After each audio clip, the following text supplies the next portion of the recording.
Good morning to a brand new day. Time to learn and games to play. Learning things is so much fun. Learning is good for everyone.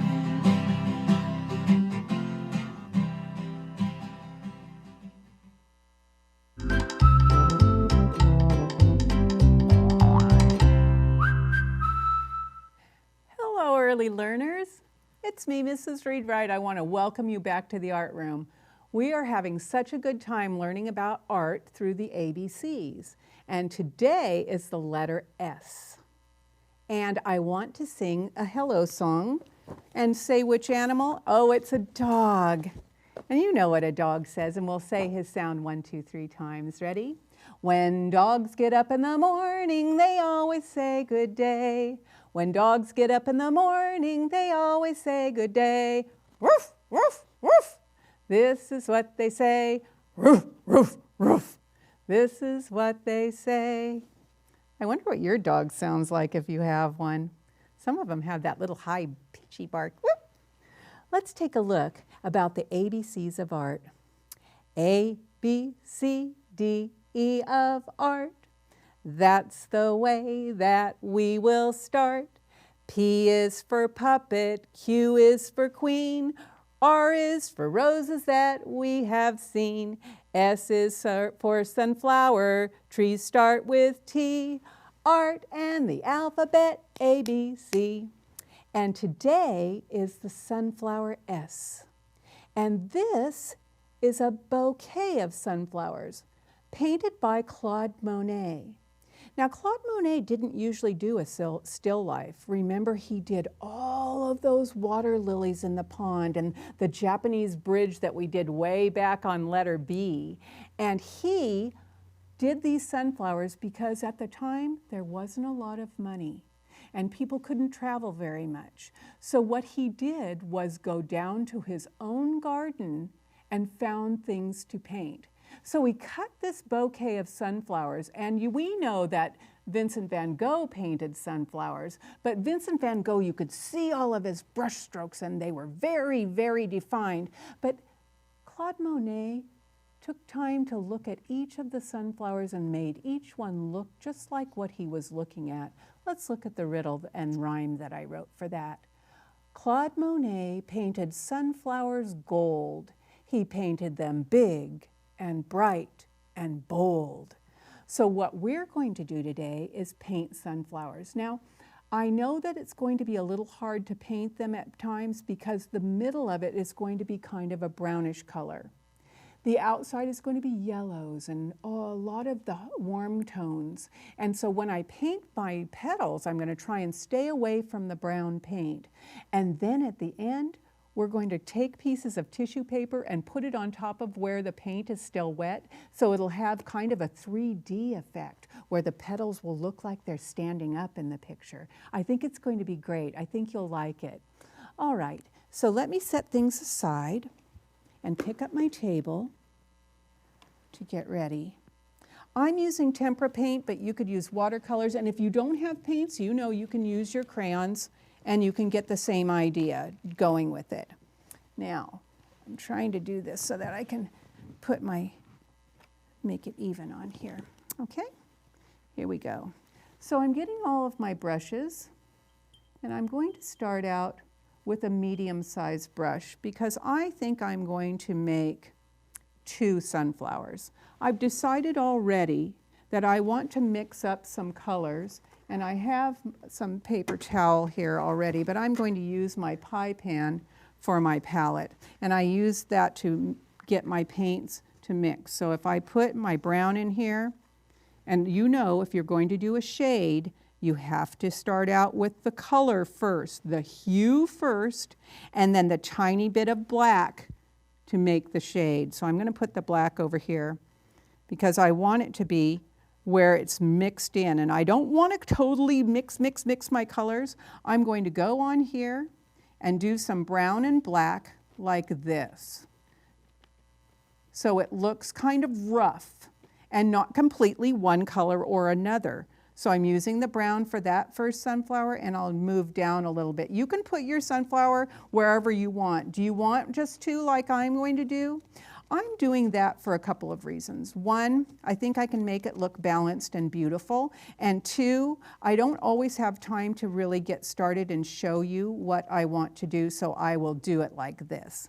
Now this brush needs to be put away, and I'm going to get out another one for the flower petals. And they aren't just solid yellow. So I'm going back in, bringing paint from my container so that I do not have them get all muddy in there. And muddy just means not with dirt and water, like that kind of mud, but when they look the color of mud. I also want to add a little bit of orange off to the side because I want to do some yellow orange. And on the other side, I'm going to put a glob of orange and put a little bit of red in there so that it has a little darker red. There'll be a red orange because I'm putting more orange than red. So there we go. That looks kind of good, but I think a little more red might be even better. All right. Now, I'm going to put that away for now because it is too painty, and I'm going to get out a different one to start with yellow. I might put a tiny bit of the green in there to make it a yellow green. Now this paint is dried up in my egg carton, so I'm just going to mix that green over to the side. Oh, that I like. Okay, I'm ready to start. So I'm just going to put this here and just make these come out. Still has a little too much green on it from going into the green, so I'm going to wash it off a little. So here we go. Getting that yellow and going around. Do you notice I'm really trying to stay away from my brown?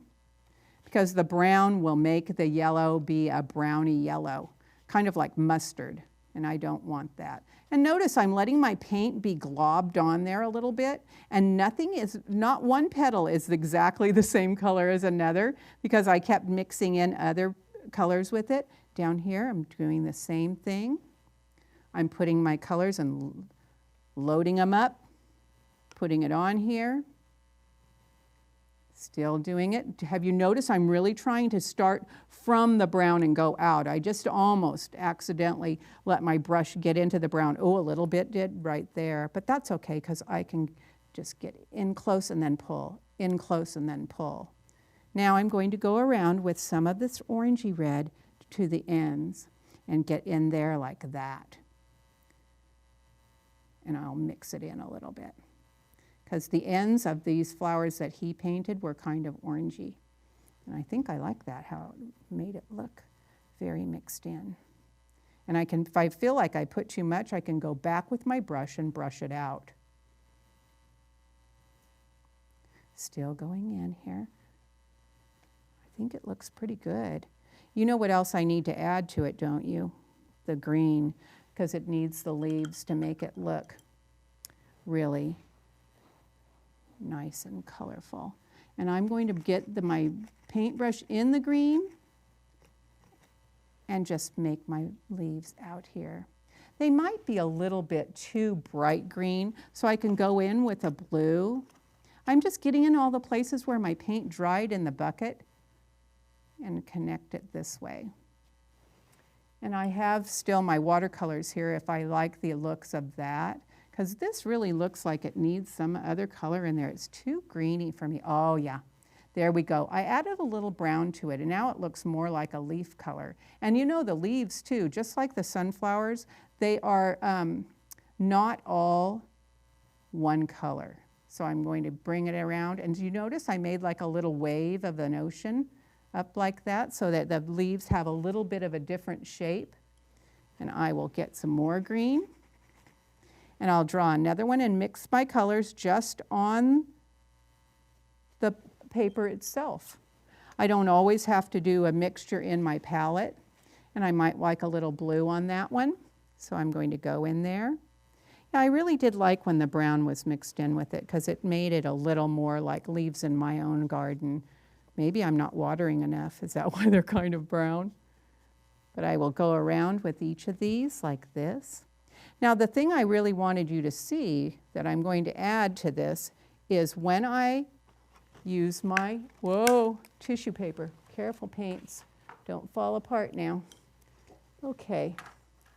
The paint is still wet, but I'm worried that it may not hold my tissue paper, so I'm going to put some dots around, kind of around where the brown is, and let it go on top.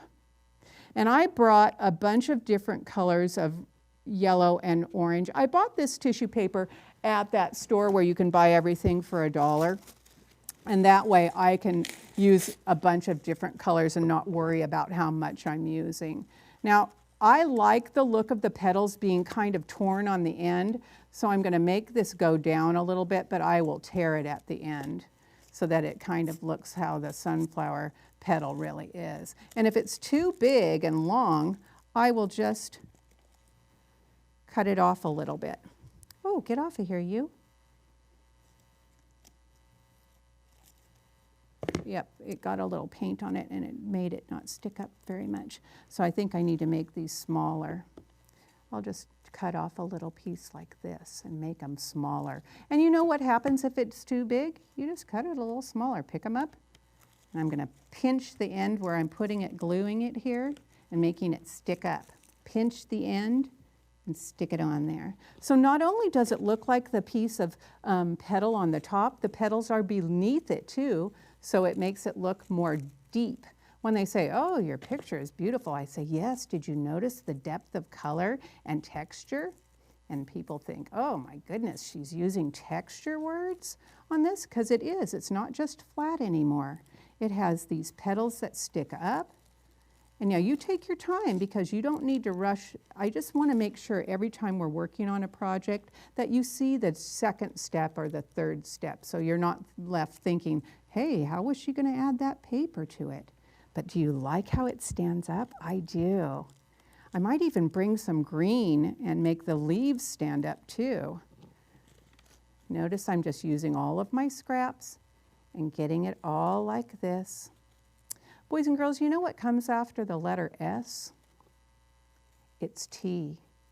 And who we're going to be studying tomorrow is our old friend who used gold. Do you remember what his name is? Gustav Klimt. And we're going to be doing something that he did in the forest. And we're going to be talking about trees. So let's get ready to say goodbye to one another while I do a little bit more of gluing on these petals.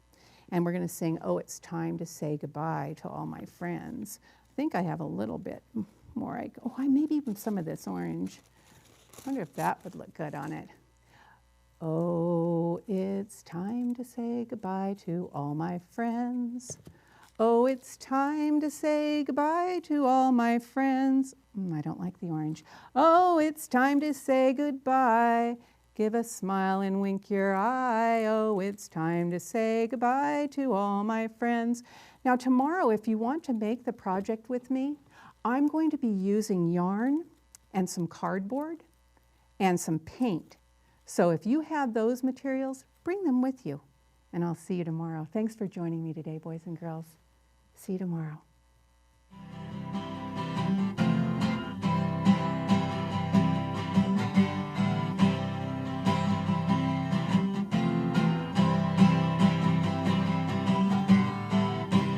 Good morning to a brand new day. Time to learn and games to play. Learning things is so much fun. Learning is good for everyone.